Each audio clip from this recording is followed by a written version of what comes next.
في تصريح حصري لقناة تيزاد بوز، رئيس المنظمة الوطنية لحماية المستهلك مصطفى زبدي يوضح أسباب الارتفاع الجنوني في أسعار البيض.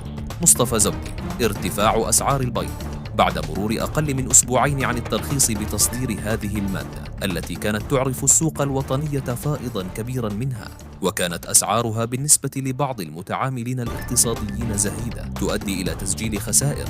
نظراً لذلك فتحت السلطات العمومية المجال لتصديرها، وهو ما ثمناه مثل ما نثمن أي قرار يخدم المربين شريطة ألا يكون على حساب القدرة الشرائية للمواطن. دعونا المتعاملين الاقتصاديين إلى الحذر، ولكن للأسف الشديد لاحظنا بعد إصدار هذا القرار ارتفاعاً مستمر في سعر البيض، يوماً بعد يوم تزيد 10 دنانير في بلاط قطاع البيض.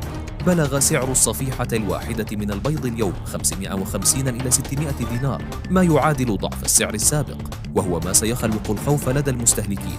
في كل مرة يفتح المجال لتصدير المنتوجات الفائضة يكون هنالك تخوف، ومن يقوم بهذا الأمر هو شخص غير مسؤول وغير ناضج، وما يعرفش باللي راه يفسدها على نفسه وعلى المتعاملين الاقتصاديين أيضا.